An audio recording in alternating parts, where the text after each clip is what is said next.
राधे राधे दोस्तों, आपको स्वागत है हमारे विष्णु पुराण कथा YouTube चैनल में। दोस्तों, यहाँ हम आपको सुनाते हैं हमारे शास्त्रों और पुराणों से प्रेरणादायक कथाएं, जो न सिर्फ सुनने में मधुर हैं, बल्कि जीवन को सही दिशा भी देती हैं। आज की कथा का शीर्षक है, जहां नारी का सम्मान होता है वहीं बसते हैं देवता। दोस्तों, ये सिर्फ शब्द नहीं है, बल्कि जीवन का सबसे बड़ा सत्य है। नारी का सम्मान क्यों देवताओं को आमंत्रित करता है और क्यों नारी का अपमान हर सुख समृद्धि को छीन लेता है? आइए आज की इस कथा में इसे गहराई से समझते हैं। दोस्तों, हमारे शास्त्रों में एक महान वाक्य है, यत्र नार्यस्तु पूज्यन्ते रमणते तत्र देवता। अर्थात जहां नारी का सम्मान होता है वहां देवता स्वयं निवास करते हैं। नारी यह केवल एक शब्द नहीं है, वह मां है जो अपने आंचल में पूरी दुनिया को समेट लेती है। वह बहन है जो अपने भाई की रक्षा के लिए राखी का धागा बांधती है। वह पत्नी है जो अपने पति का हर सुख दुख बांटती है। वह बेटी है जो अपने घर को हंसी और चहक से भर देती है। नारी ही जीवन का आधार है, लेकिन जब नारी का सम्मान घटता है तो परिवार टूटने लगते हैं, समाज बिखरने लगता है और धीरे धीरे धर्म भी खो जाता है। सोचिए दोस्तों, अगर नारी न होती तो क्या इस धरती पर कोई जन्म ले पाता? अगर नारी न होती तो क्या रिश्तों में ममता और अपनापन बच पाता? अगर नारी न होती तो क्या घर आंगन रोशनी से भर पाता? नारी ही वह शक्ति है जो जीवन को संपूर्ण बनाती है। लेकिन इतिहास गवाह है, जहां नारी का सम्मान नहीं हुआ वहां सुख शांति भी हमेशा के लिए चली गई। महाभारत का उदाहरण लीजिए। कुरुवंश महान था। हस्तिनापुर की राजसभा में बड़े बड़े योद्धा बैठे थे। ब्रह्मज्ञानी और विद्वान वहां मौजूद थे। लेकिन जब द्रौपदी का चीरहरण हुआ तो पूरी सभा मौन रही।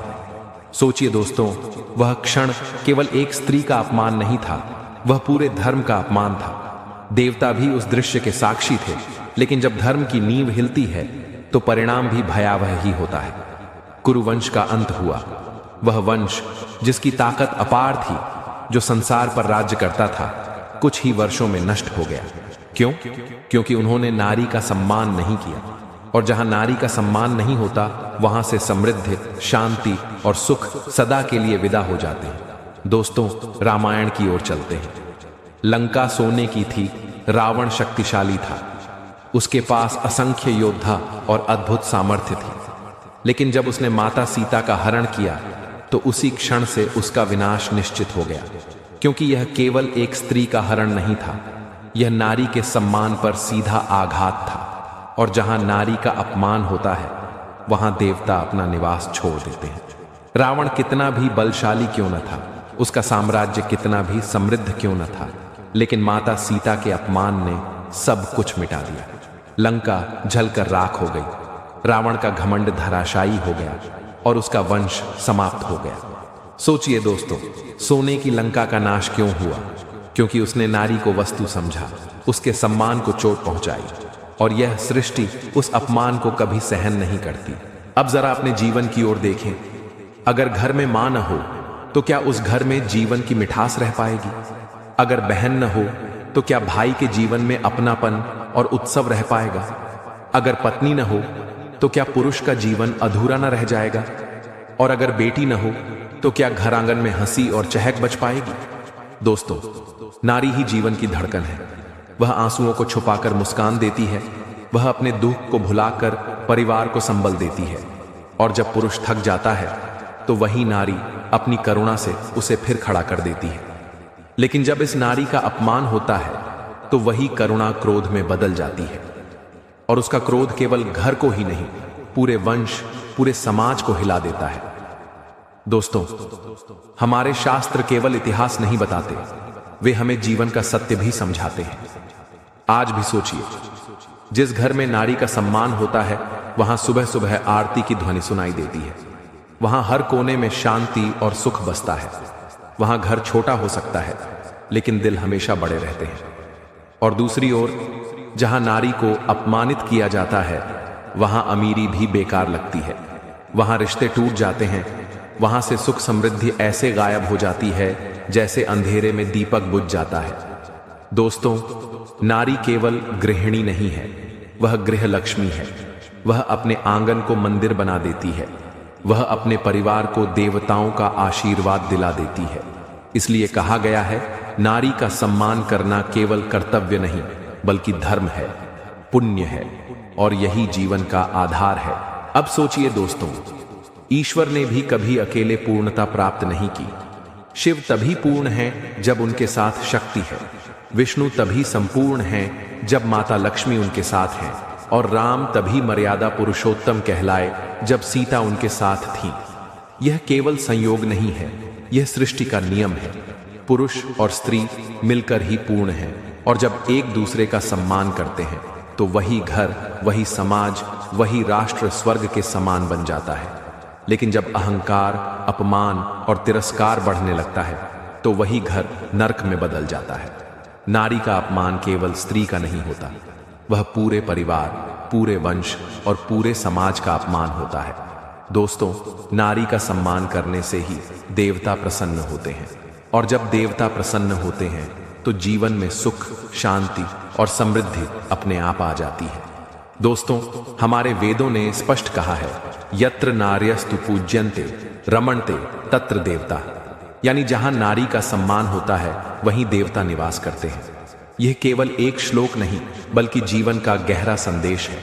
सोचकर देखिए, घर में मां हो और उसका सम्मान न हो तो क्या वह घर कभी सुखी रह सकता है? पत्नी हो और उसके त्याग की कद्र न हो तो क्या वह गृहस्थी टिक सकती है? बेटी हो और उसे बोझ समझा जाए तो क्या उस घर की बुनियाद कभी मजबूत रह पाएगी? नहीं दोस्तों, नारी को आदर देने से ही घर में लक्ष्मी का वास होता है। नारी को सम्मान देने से ही रिश्तों में मिठास आती है, और नारी को पूजने से ही समाज में धर्म की स्थापना होती है। क्योंकि नारी केवल एक शरीर नहीं, वह तो संस्कारों की जननी है, वह तो पूरे परिवार की आत्मा है। दोस्तों, इतिहास गवाह है कि जब जब नारी का अपमान हुआ, विनाश निश्चित हो गया। महाभारत को ही देख लीजिए, द्रौपदी का चीरहरण हुआ और उस अपमान ने ही हस्तिनापुर की जड़ें हिला दी। एक स्त्री की पीड़ा ने ही महायुद्ध को जन्म दिया। यानी नारी का अपमान केवल एक घटना नहीं बल्कि पूरे युग के पतन का कारण बनता है। और दूसरी ओर, जहां नारी का सम्मान हुआ वहां समृद्धि खिल उठी, वहां धर्म की रक्षा हुई, वहां देवता स्वयं आकर आशीर्वाद देने लगे। दोस्तों, नारी की आंखों में आंसू नहीं बल्कि आशीर्वाद झलकने चाहिए, क्योंकि उसकी एक दुआ पूरे परिवार को संभाल सकती है और उसका एक आह भी पूरे घर को डगमगा सकती है। इसीलिए नारी का सम्मान करना केवल परंपरा नहीं बल्कि यह जीवन का सबसे बड़ा सत्य है। दोस्तों, अगर हम जीवन को ध्यान से देखें तो पाएंगे कि नारी केवल घर की शोभा नहीं बल्कि पूरे समाज की धुरी है। सोचिए, मां बच्चे को पहला संस्कार देती है, पत्नी पति को सहारा देती है, बहन भाई को प्रेम और प्रेरणा देती है, और बेटी घर में सौभाग्य लेकर आती है। यानी जीवन के हर रिश्ते में नारी ही वह शक्ति है जो हमें जोड़कर रखती है। अगर नारी का सम्मान होगा तो आने वाली पीढ़ियां संस्कारित होंगी, और अगर नारी को अपमानित किया जाएगा तो पीढ़ियों तक उसके दुष्परिणाम दिखेंगे। दोस्तों, घर तभी मंदिर बनता है जब उसमें मां की ममता गूंजती है। घर तभी सुरक्षित लगता है जब उसमें पत्नी का स्नेह और त्याग बसता है, और घर तभी हंसी खुशी से भर जाता है जब उसमें बेटी की किलकारियां सुनाई देती हैं। इसलिए कहा गया है, नारी का सम्मान करना मतलब आने वाले कल को उज्जवल करना। दोस्तों, ईश्वर ने नारी को इतनी विशेषता दी है कि वह न केवल जीवन देती है बल्कि जीवन को संवारती भी है। उसकी कोख से केवल बच्चा जन्म नहीं लेता बल्कि पूरी सभ्यता जन्म लेती है। नारी सहनशीलता की प्रतिमूर्ति है। वह दुख सहकर भी मुस्कुराती है, वह कष्ट झेलकर भी परिवार को संभालती है, और यही उसकी सबसे बड़ी शक्ति है। लेकिन जब समाज उसकी इस शक्ति को समझने में असफल हो जाता है तो विनाश सामने खड़ा हो जाता है। क्योंकि जिस घर, जिस समाज और जिस राष्ट्र में नारी का अपमान होता है, वहां से शांति और समृद्धि हमेशा के लिए चली जाती है। दोस्तों, इसलिए हमारे शास्त्रों ने सख्ती से कहा है, नारी का सम्मान करो, क्योंकि उसके बिना तुम्हारा अस्तित्व अधूरा है। नारी को सम्मान देकर ही पुरुष महान बन सकता है, और नारी को आदर देकर ही घर स्वर्ग बन सकता है। दोस्तों, हमारे शास्त्रों और पुराणों की हर कथा में नारी का महत्व अलग अलग रूप में प्रकट होता है। जब माता सीता ने राम के साथ वनवास स्वीकार किया तो उन्होंने केवल पत्नी का कर्तव्य नहीं निभाया, बल्कि त्याग और धैर्य का ऐसा उदाहरण दिया जो आज भी हमें प्रेरणा देता है। जब माता पार्वती ने शिव को पाने के लिए तपस्या की तो उन्होंने यह सिद्ध किया कि नारी का संकल्प अटूट हो तो देवताओं तक को झुकना पड़ता है। और जब माता लक्ष्मी ने समुद्र मंथन से प्रकट होकर भगवान विष्णु का सहचर्य स्वीकार किया तो उन्होंने यह संदेश दिया कि समृद्धि वहीं बसती है जहां नारी का सम्मान और आदर होता है। दोस्तों, इन सब कथाओं में छिपा संदेश यही है, नारी केवल प्रेरणा नहीं बल्कि पुरुष के जीवन की संपूर्णता है। वह शक्ति है, वह त्याग है और वह ही संतुलन है।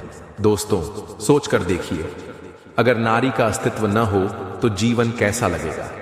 घर वीरान हो जाएगा, समाज बिखर जाएगा और सृष्टि का संतुलन ही बिगड़ जाएगा। क्योंकि नारी ही वह शक्ति है जो अंधकार को प्रकाश में बदल देती है, निराशा को आशा में बदल देती है और एक सूने घर को मंदिर बना देती है। इसीलिए कहा गया है, जहां नारी का सम्मान होता है वहां देवता प्रसन्न होकर रहते हैं। यानी नारी का सम्मान केवल स्त्री का सम्मान नहीं बल्कि वह स्वयं देवी का पूजन है। दोस्तों, नारी के चरणों में केवल घर की लक्ष्मी नहीं बल्कि पूरे जीवन का मंगल छिपा है। उसकी मुस्कान से घर में खुशियां खिलती हैं, उसके आशीर्वाद से पीढ़ियां समृद्धि हैं और उसके त्याग से जीवन में स्थिरता आती है। दोस्तों, आज हम आधुनिक जीवन में भी देख सकते हैं कि नारी का सम्मान ही घर की असली शक्ति है। सोचिए, एक मां सुबह सबसे पहले उठकर परिवार का ध्यान रखती है, बच्चों को तैयार करती है, पति का ख्याल रखती है और सबसे अंत में स्वयं भोजन करती है। यह केवल त्याग नहीं है, यह उसका असीम प्रेम है जो किसी भी शब्द से बड़ा है। और जब परिवार उसकी इस सेवा और प्रेम की कद्र करता है तो घर में अपने आप खुशियों की बरसात होती है। लेकिन जब उसकी अनदेखी होती है, उसका अपमान होता है, तो धीरे धीरे उस घर की नींव कमजोर हो जाती है। दोस्तों, नारी का सम्मान करना केवल उसके लिए नहीं बल्कि अपने लिए भी है। क्योंकि नारी खुश रहेगी तो परिवार सुखी रहेगा और परिवार सुखी रहेगा तो समाज और राष्ट्र समृद्ध होगा। दोस्तों, धर्म यह कहता है कि नारी केवल सम्मान की अधिकारी नहीं बल्कि पूजन की पात्र है। सोच कर देखिए, दुर्गा मां की आराधना हम क्यों करते हैं? सीता माता को हम क्यों पूजते हैं? लक्ष्मी जी को हम क्यों आदर देते हैं? क्योंकि यह सब उस नारी शक्ति के ही रूप हैं जो जीवन को संवारती है। नारी में ही करुणा है, नारी में ही धैर्य है, नारी में ही सृजन की शक्ति है। और जब पुरुष इस शक्ति का सम्मान करता है तो उसका जीवन भी सफल हो जाता है।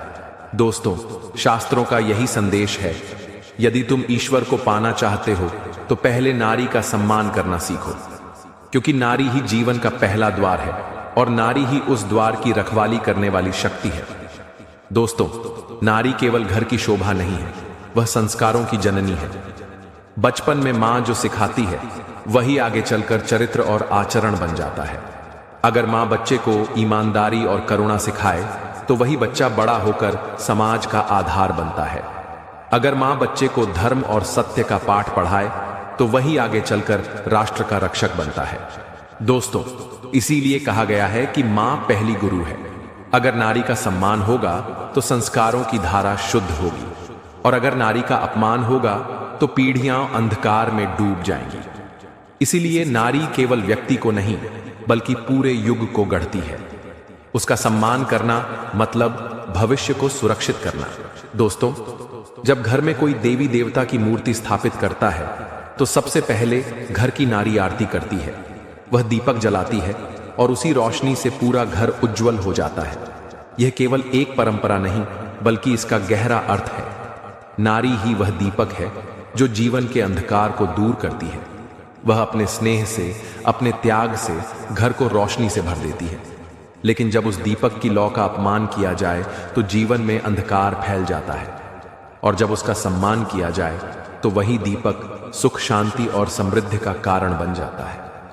दोस्तों, नारी का सम्मान करना केवल उसका आदर करना नहीं बल्कि ईश्वर की आराधना करना है। क्योंकि नारी ही ईश्वर की वह शक्ति है जो धरती पर मानव रूप में हमारे बीच है। दोस्तों, अब तक हमने एक बात को बार बार देखा और समझा, जहां नारी का सम्मान होता है वहीं देवता प्रसन्न होकर वास करते हैं। नारी केवल एक रिश्ते का नाम नहीं है, वह शक्ति है, वह करुणा है, वह धैर्य है और वही सृष्टि की जननी है। माँ के रूप में वह जीवन देती है, पत्नी के रूप में सहारा देती है, बहन के रूप में स्नेह देती है और बेटी के रूप में घर में सौभाग्य लाती है। इसलिए नारी का सम्मान करना केवल एक परंपरा नहीं, बल्कि जीवन का सबसे बड़ा धर्म है।